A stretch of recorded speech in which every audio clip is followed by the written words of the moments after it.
Let's welcome back to the show from the Fraternal Order of Police. It's National Vice President Joe Gamaldi. Joe, always great to see you. Okay, let's go through the latest mayhem on U.S. streets. Our team has been doing reporting. We're contacting police in Chicago. Still no word on whether arrests were made in this mob incident caught on video. A mob of over 100 people in Chicago attacked a state trooper's car, jumped on the hood, shattered the windshield, kicked the car through rocks, bricks, and fireworks. Talk to us about why there's no arrests or anything going on right now with this. Well, I'll tell you, to see that video, Liz, as a police officer, it's absolutely infuriating to see this mob of miscreants throwing bricks, smashing windshield, firing fireworks on them, all while the idiots in the background film it and laugh. But, you know, this is the perfect example of the lawlessness that we're seeing in our communities, because we have an entire generation of people who are told they're not accountable for their own actions. They have no respect for authority or police officers. And we know for sure that nobody in Chicago is going to actually prosecute these crimes, because look at the leadership there. You got Kim Foxx, who's under investigation for her own domestic violence case, so she's not exactly an authority on law and order. And you have Mayor Lightfoot, who's too busy, you know, virtue signaling for whatever woke issue of the week it is, to give a damn about the hundreds of people being murdered in her city every single day. The leadership there should be ashamed of what they've done to Chicago, and the people there need to hold them accountable, because you know damn sure they're not going to do their job and arrest these folks. You know, Joe, this other story, too. Former Olympic volleyball player Kim Glass brutally beaten by a homeless man in Los Angeles, suffering really horrific injuries there. There's Kim Glass right there. We also had a 14-year-old boy stabbed and killed on a Manhattan subway. And in San Francisco, a shocking video.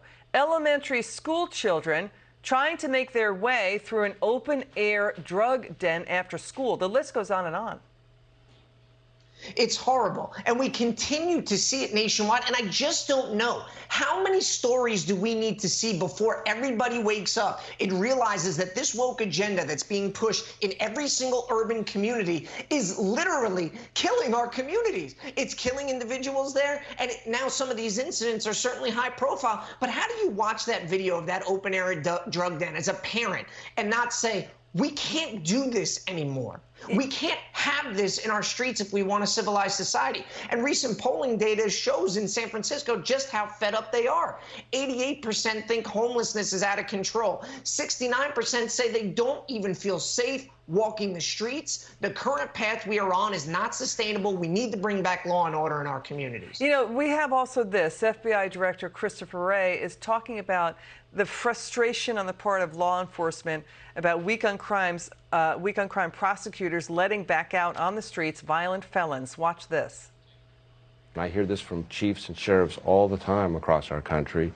More and more, some of the worst offenders, one way or another, continue to find themselves back out on the street. And if there's anything more frustrating to a law enforcement officer than putting a bad guy behind bars who should have been behind bars, it's putting the same bad guy behind bars over and over again. You know, Joe, the polls show voters are saying enough already. I mean, crime is right up there with inflation in terms of voter concerns. I mean, releasing known felons and criminals with long track records back on the street, no bail, reform laws. The cities are dramatically less safe, right? And now we've got this shocking new video obtained by the New York Post, a harrowing moment. A Manhattan bodega worker, Jose Alba, he had to defend himself. He almost got killed by a violent ex-con, a career criminal. He tried to attack him, and the ex-con's girlfriend appears to pull a knife on him as well. Now, this individual has been stabbed to death. Alba has been charged with murder. Your take on this story?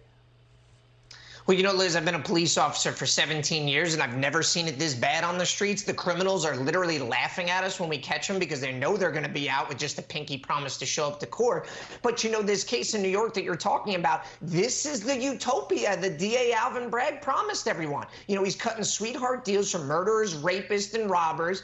Crime is up 40%, violent crime in New York. And now we have this case, an elderly bodega worker with no criminal history who is violently violently attacked and choked, and he defends himself, and he's charged with murder. But it gets even better, because then the girlfriend of the attacker stabs Alba, and she's not even charged. So I think, this is a complete miscarriage of justice. It's disgusting, but this is so on brand for D.A. Bragg, because he shows that he cares more about coddling criminals than he does about victims. And in this case, he's maliciously prosecuting a victim. He's an embarrassment to New York City, and he should resign. And every elected official in New York, if you actually care about your constituents, you should be demanding his resignation. And I'm talking to you, Mayor Adams. You ran on a platform of law and order. Now it's time to grow a spine and call for Alvin Bragg's resignation. Joe Gamaldi, come back soon. Thanks for your service to our country. It's good to have you on. Okay, the